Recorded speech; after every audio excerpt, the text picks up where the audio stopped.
would like to explain the position of the challenged delegates in Illinois as briefly and succinctly as I possibly can. The state of Illinois has 170 delegates, of which 160 are elected in a direct primary, and they can run committed or uncommitted as the case may be. Only 10 of the delegates of the 170 are selected as delegates at large at the state caucus. There was a definite and open primary in Chicago and in the state of Illinois. For each 8 seats in Cook County that went to delegates, 25 people ran for those 8 seats. All it required was 600 signatures to place your name for nomination and for candidacy. Out of the 25 people who filed, a minimum of 25 that filed in each district for each of the 8 seats, there was sufficient numbers of women, young, old, black, Spanish-speaking, for the voters to select. The voters, 940,000 of them, on March 21st, selected the individuals of their choice. They had sufficient choices to make, or a group of choices to make, and they determined who they would select. The state of Illinois required nothing but 600 signatures to place your name on the ballot. This was done, and what we are asking is that the ballot box and the representation of the ballot box be given not just the respect, but the position of the highest of authority on behalf of the voice of the people. The only time that the people can truly express themselves is at the ballot box. This is our position in Illinois. One last thing concerning the challengers, and I hope that they will have the opportunity to come before you and you will allow them to speak. The challengers are not Democrats. The challengers are Democrats of convenience.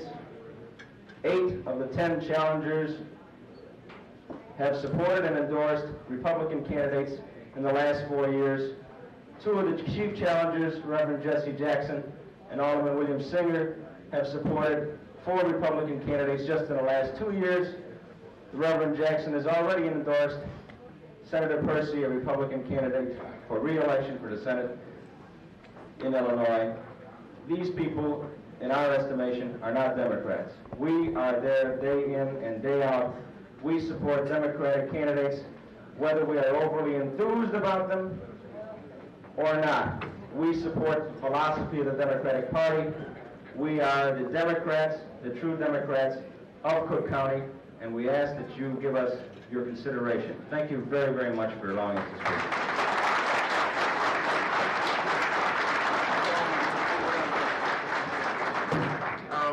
Mr. Burke, who's also speaking, he's on the same side, so. I'll be very brief. I don't want to go over the matter that's been discussed by Alderman Verdoliak, but we are here to allow you to take a look at us. Ladies and gentlemen, I'm very grateful that you're giving us this time.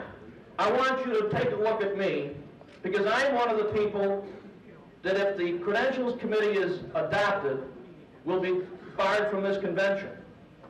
There's a lot of people that want you to believe that the delegates who were elected in Chicago are representative of the old line politics. Ladies and gentlemen, I'm the youngest member of the Chicago City Council. I'm 28 years old. In 1968, I became, at the age of 24, the youngest ward committeeman in Chicago history. In 1968, when Reverend Jesse Jackson did not even bother to vote, which is a matter of public record, I led the Democratic Party in my own ward. We defeated the Republican nominee for president in that year by a vote of 13,000 to 6,000. Ladies and gentlemen, we have no other recourse but to you, the people who are elected to this convention. We are pleading our case to you. We're very hopeful that you will look upon our petition, upon our background, upon our record, and give us a fair hearing. That's all we ask. 700,000 people in Chicago on March 21st, 1972 voted in this election. We hope, very sincerely, that this convention will not repudiate the wishes of those voters. And this is essentially what this whole question is about. Whether or not these voters are going to be allowed to have their ballots counted. Whether or not they're going to be allowed to have their voices heard in this convention. Ladies and gentlemen, in 1960, Chicago carried Illinois for John F. Kennedy. Without Chicago, John F. Kennedy never would have been the president of these United States. We hope that the members of this delegation and the entire convention will remember what Chicago did for the Democratic Party and did for this nation. We hope that you will remember that we're the Democrats that, along with the rest of the Democrats all across this country, did such a great job in 1960. Thank you very much, and please remember our case on Monday night.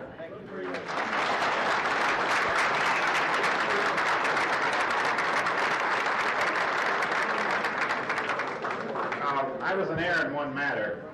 I was told originally that the individuals for the other side of this question were here also.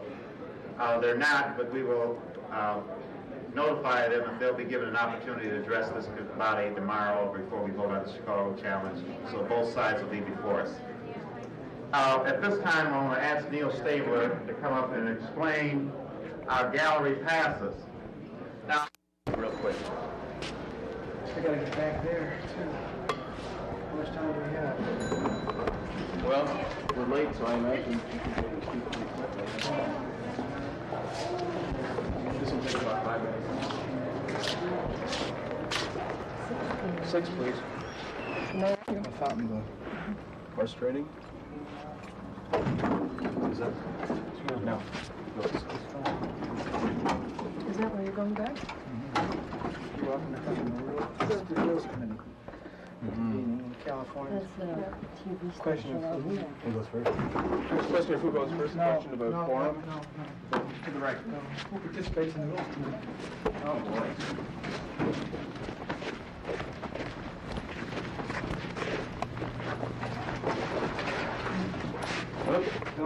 Go to the caucus room. Okay.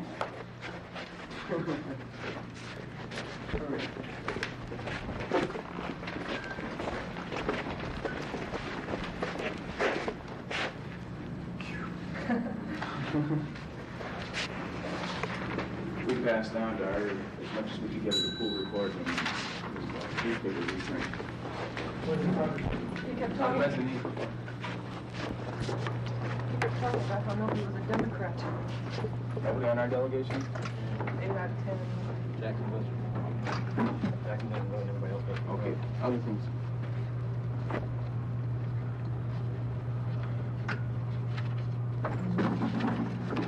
Out and run to the left. Run to the left. And you also have to get pretty hard on the down here.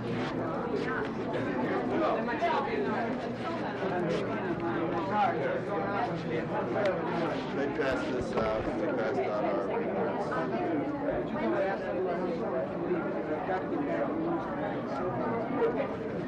Really missed it. Should have come in right after Daley and Burke spoke. You have to deal with those reasons, for one thing.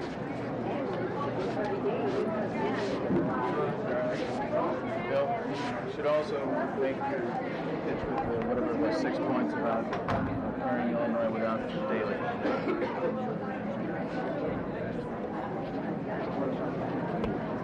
Also, Burke made a big thing about being a new politics guy himself because he's so young. He might go back to the old river wards and the Burkes that have been in He succeeded his father. Yeah, I think you might point that out. Were there He made a big questions thing asked? about only being 28. How were they Two received? quick speeches.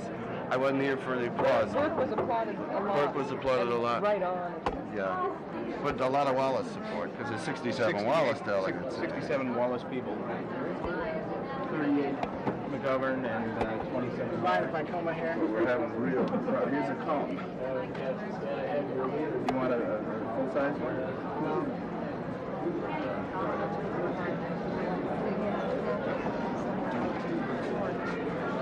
But They passed out the one sheet, and we passed out 6 pages.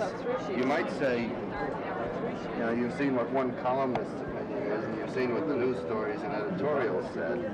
I urge them to read that and make their own judgment. Do you think Royko knew how much he was hurting? I saw him this afternoon. He was absolutely just, he was crushed when I told him they were doing this. Didn't he know they'd do this? 5 minutes. I can speak in 5 minutes? They're going to reconvene. They're trying to get you But you've got to deal with this reprint. You can't ignore it. This column, 3 columns, especially this first one, which is, you know, what have we won? These 2 are just pretty much personal attacks, but this. Do you have any Italians? This is the count that we got from June. 4 Italian, 8 Irish. I know they're 8 Irish. 8 Irish. That's more representative. And that's only going by their last And names. it's very, you know, it's very pure. Which excludes the one.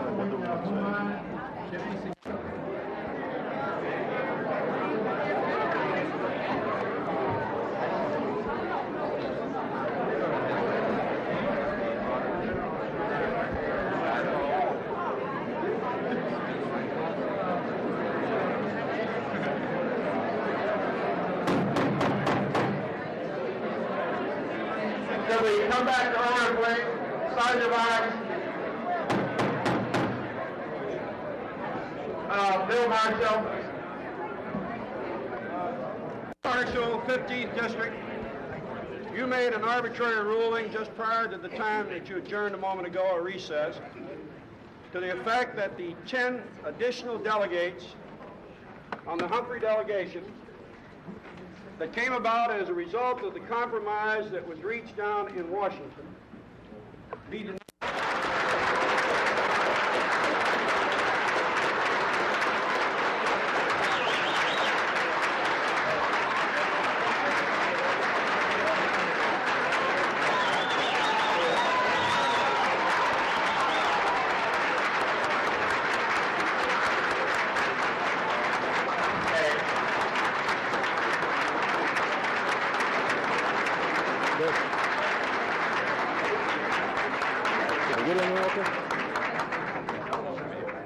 I think we have 2 individuals here who don't need an introduction from this body, especially based upon the response they've just received.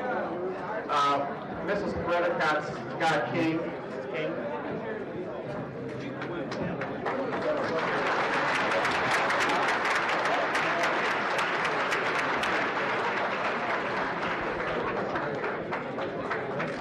Thank you very much for giving me this privilege. The Michigan delegation, I am tremendously pleased and proud to be here with you today and to accompany Senator McGovern as he will be speaking to you very shortly. But I wanted to say just a few words to you about the Senator. All of you know him and know what his program is. But I am here because I have endorsed him some time ago, mainly because he has been the candidate that has been consistent in his views on the issues that affect the common man. I think this is very important where most of us Americans are concerned. Most of Americans are working people, and we all have common aspirations. It's important that the poor people of this country, which includes the minorities, black, the Spanish-speaking Americans, and of course there are many poor whites in this nation that need representation in our government. And Senator McGovern represents a new kind of force in national politics that I feel this nation desperately needs at this time in the history of our country. Also, you, the people, represent a new kind of force in politics because many of you probably never attended a convention before as a delegate. Certainly, this is my first experience attending a convention, though I'm not a delegate. And there are many people who are here because they want to see a change in this nation. We're concerned about bringing about a new kind of America where all of the people will be represented properly, and there are a man whom I feel will be the next president of the United States, Senator George McGovern.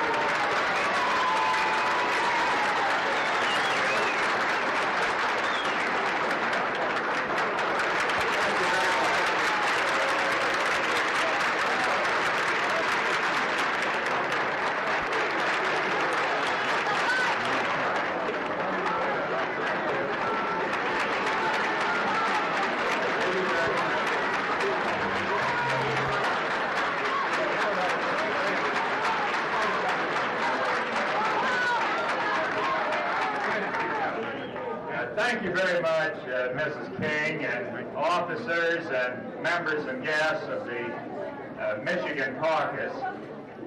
Let me say, first of all, that I'm honored not only to be your guest at this important caucus of the Michigan delegation, but I'm honored to be introduced to you by one of the great women of this country, Mrs. Martin Luther King.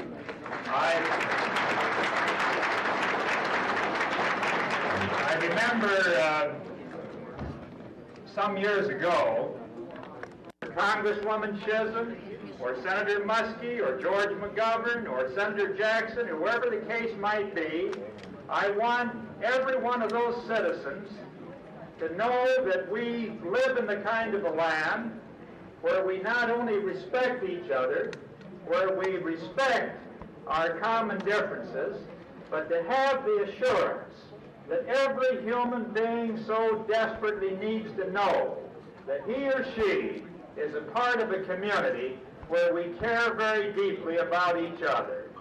And I think the Democratic Party at its best is the greatest instrument of hope that we have to build that kind of a country. That is why I have worked for the last 25 years within the ranks of the Democratic Party, supporting its nominees, supporting its programs, and doing what I could to see that this party is a progressive, dedicated instrument serving not the special interests, but serving the public good of the American people as a whole. Now, there's one goal that I think every person in this room shares in common, no matter what candidate you may now be pledged to, and that is that we all have a common desire to do what we can to see that by this time next year, Richard Nixon is drawing unemployment compensation.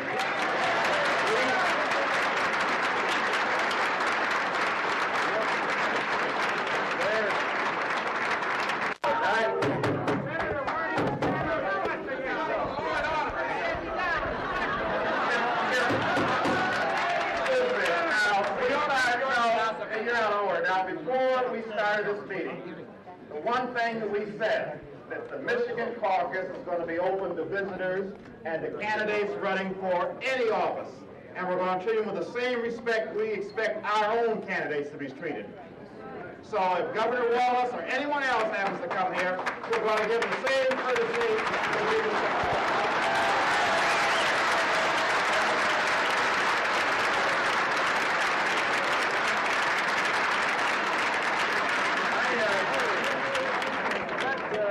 Let me just say in connection, if I can have your attention, let me just say in connection with what the chairman has just said, that I think every candidate running for the presidency, including Governor Wallace, is entitled to a full and respectful hearing by the delegates at this convention. And let us have that.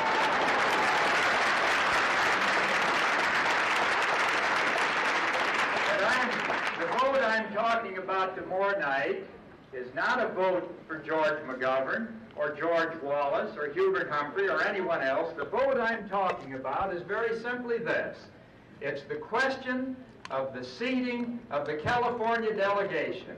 Now, what is that issue? Let me tell you my side of it as I see it, and I want to state it as flat. I can't do anything about it. Wrong button. All right. Well, let me just talk a little louder. Back on. The second point to keep in mind is that Reform Commission took a very careful look at the winner-take-all primaries, of which we have 5. We have another 7 states in which the winner-take-all principle prevails, either in the at-large. I want to say one other thing. In some states, there were McGovern delegates running in congressional districts that were carried by Governor Wallace. I want those McGovern delegates to support Governor Wallace as required by state law, even if it costs me the presidential nomination. And I want that understood. I believe in the rule of law. I believe in the sense of fair play. And if we ever lose that, the Democratic Party has forfeited its right to the respect of the American people. Thank you very much.